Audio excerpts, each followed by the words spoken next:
Hello, hello, hello. It's the Fat Boy back with a new season of F1 2021 My Team Career Mode back here in Bahrain, where we are going to be starting in a new car, a new season, and a new suit, and a special new helmet.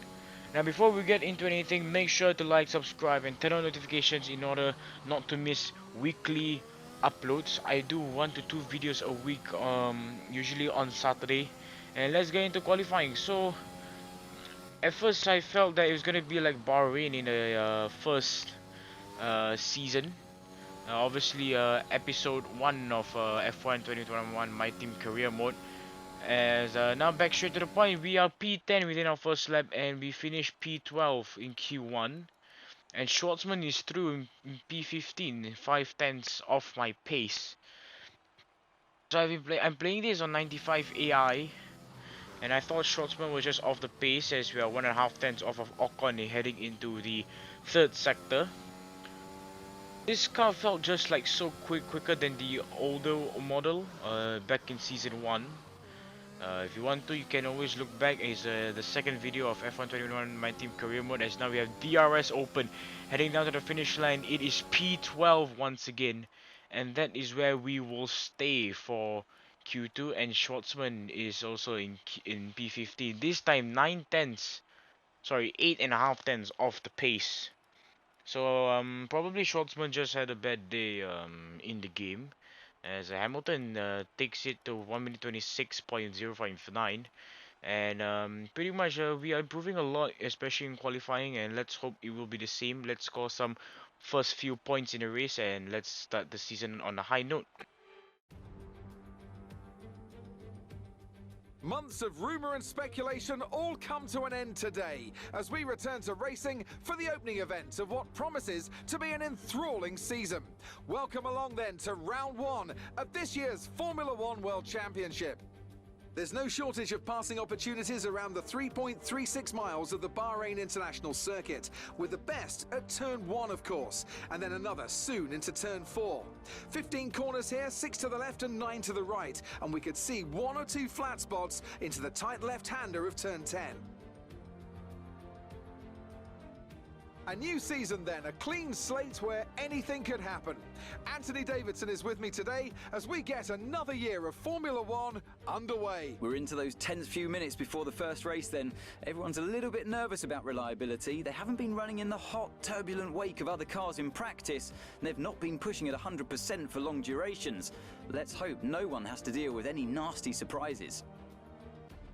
Off the back of a fantastic qualifying session, it's time to see how our starting grid looks for today's race. Young superstar Max Verstappen starts from pole position, edging out Sergio Perez, who lines up P2. Moving on to the rest of the grid, we have Hamilton, Bottas, Daniel Ricciardo and Norris, Gasly, Leclerc, Sainz and Fernando Alonso, Tsunoda, the Black Mamba, Esteban Ocon and Russell, Schwartzman, Joe, Lance Stroll and Antonio Giovinazzi, Tigtum, Mick Schumacher, Latifi and Nikita Mazepin.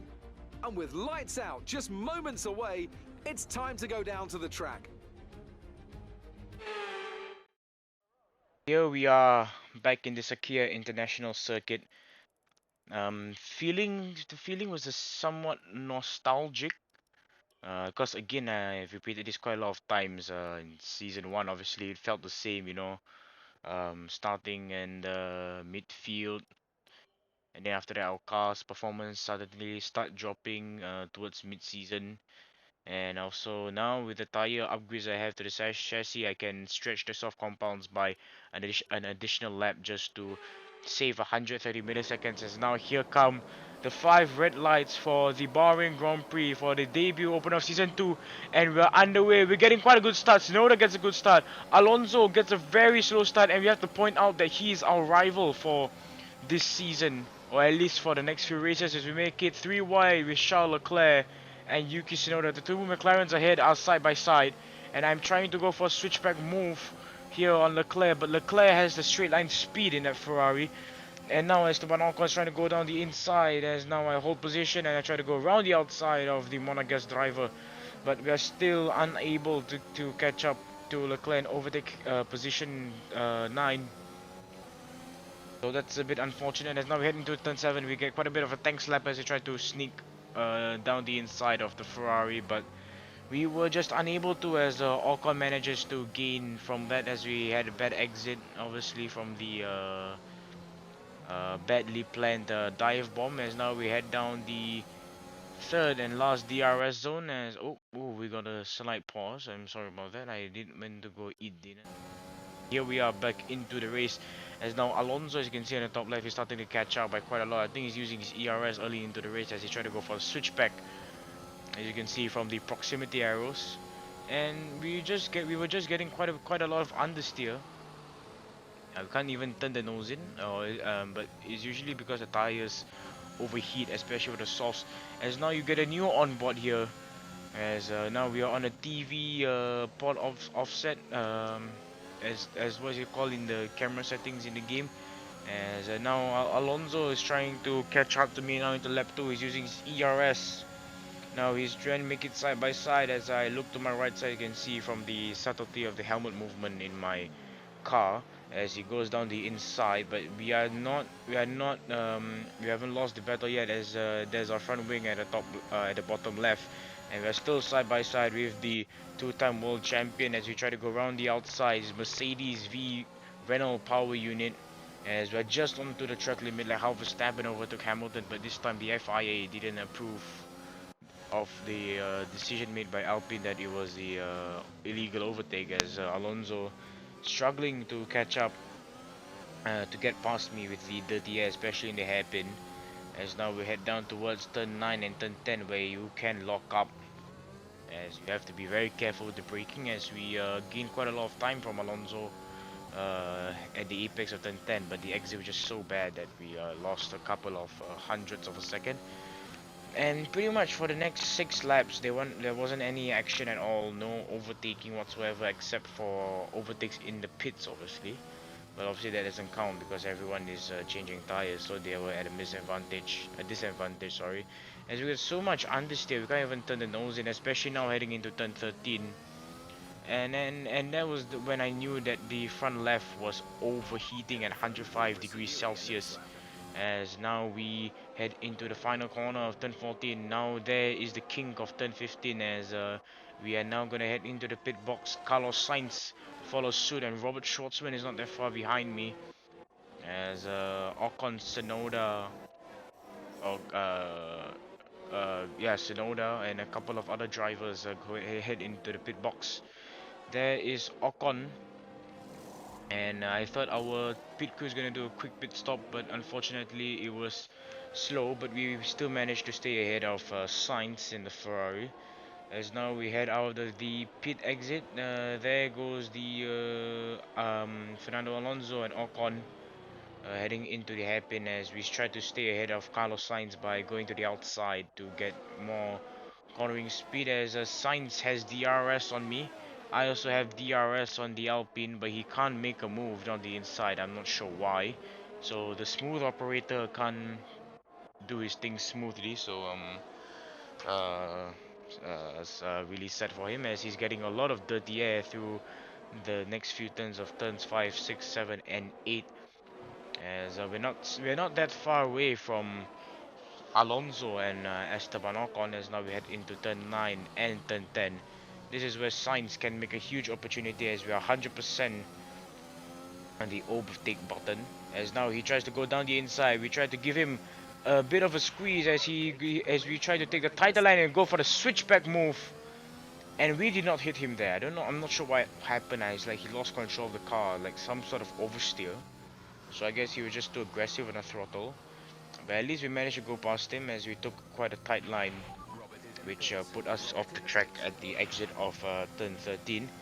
As you can see from the top, like a few seconds ago, teammate in the pits is stated, as obviously Schwartzman is going to be in the pits, and hopefully if he doesn't score in the points once till the mid-season break, then I'm gonna have to replace him, as Sainz now zooming past me, with DRS, but I purposely broke earlier just to get the DRS from him, so it was a bit of a tactical move, like how Jano Opmeer purposely let Freddie Rasmussen through in the F1 Esports series, so I kind of replicated that incident as I tried to go for a switchback move, but it was impossible, and we weren't able to overtake him until lap 9, as now we are gonna give Carlos Sainz the taste of his own medicine. We get the fastest sector 3, as now we go around the outside of the smooth operator. The two Alpines and the AlphaTauri of Yuki Tsunoda is not far away, so points is not inevitable just yet, as we have 4 laps to go now, heading into turn 4. As now we get a purple sector 1 now, green sector 2 as we fast forward, still on the same lap. They're just on the just managed to hold on to DRS by 250 milliseconds. As now we head down to the final corner of third 14, down at third gear, short shifting to fourth. As now with DRS open, we were a bit late on DRS, and we get the fastest lap as well.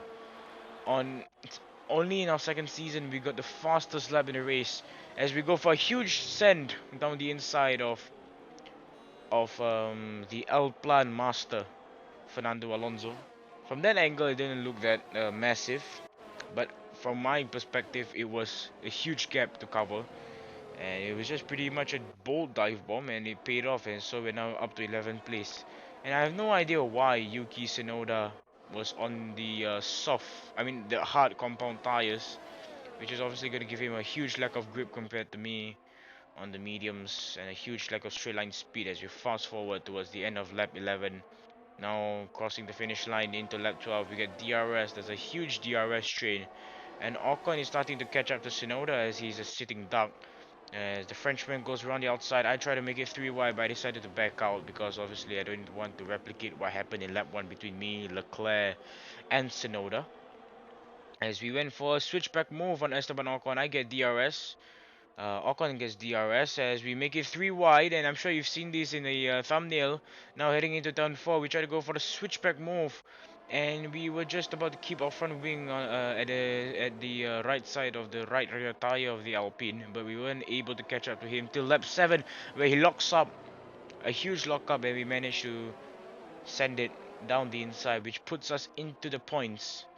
Because more crucially, if you want to get the extra point for the fastest lap, you have to finish in the top 10. If not, then it's all gone to waste. As now we are gonna get DRS on Tsunoda as Charles Leclerc goes by in the Ferrari at the bottom right. And Tsunoda is lucky enough to be far away from me as we fast forward to lap 13. Now at turn 6 we go. Tsunoda is giving me a lot of dirty air as we go past the track limits. And pretty much the AlphaTauri must have a lot of problems, especially towards turn 9 and turn 10, as this is a good point to save fuel for me as I try to go around the outside. But now I have DRS on Tsunoda, ERS, our overtake button is now open. We make a dummy down the inside, put Tsunoda down the middle as we go for the title line and do what we did to Sainz, trying to go for the switchback. Tried to do the switchback on Tsunoda like we did on Sainz, but apparently it didn't work out as much because we collided into the Japanese. But thankfully no damage as we continue to get more and more dirty air as Tsunoda just goes into the distance, as now we have one more chance now heading towards the end of turn 14, now into the kink of turn 15, and with DRS open we still have the fastest lap to our name, and there's a yellow flag at the entry of turn 4 as now we go down the inside of the AlphaTauri at the hairpin. Beautiful move, and if we manage to hold on to the fastest lap and take 9th place, we are gonna get 3 points in total. And there is Lance Stroll, I think that was. He had a mechanical failure, so there's no need to recall that incident back, as now we fast forward towards the exit of turn 13. Tsunoda is still behind us, and Verstappen wins the first race for Red Bull as we now take the final few corners, now turn 14 and turn 15. This is a very great start to the season with 2 points and the fastest lap. That's the end of the race. We'll see you in Parc Ferme.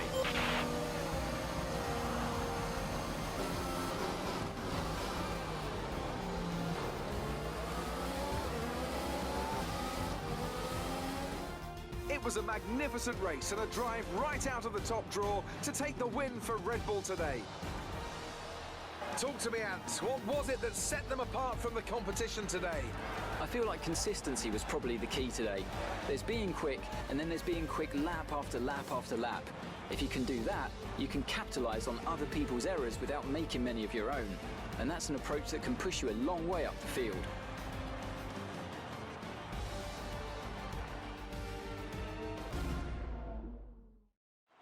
Red Bull are our winners today after showcasing some incredible driving.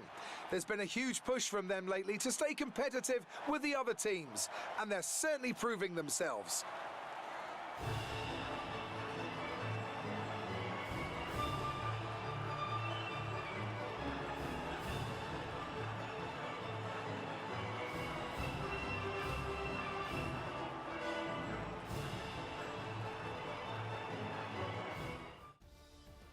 So this was a very good start to the season. 3 points to finish it off with a 1 minute 28.1 as the fastest lap. 2.5 tenths off the Mercedes, and more crucially 2.5 tenths away from Max Verstappen. And Schwartzman only managed to improve by 1 position, obviously. Slowly but surely for Robert Schwartzman, and that put us 19th in the standings. Obviously, it's the first race, and in the constructors championship, I think we got 6. Yeah, we do get 6, and I think Alpine is gonna be our rivals like this season. And now we have really reached to the end of the video. Thank you for watching to the end of this video. Make sure you like, subscribe, turn on notifications. I am the Fat Boy. Have a good day. Be healthy, be happy, and I'll see you guys next time. Goodbye. For 100% in durability, so I am going to go for Mercedes.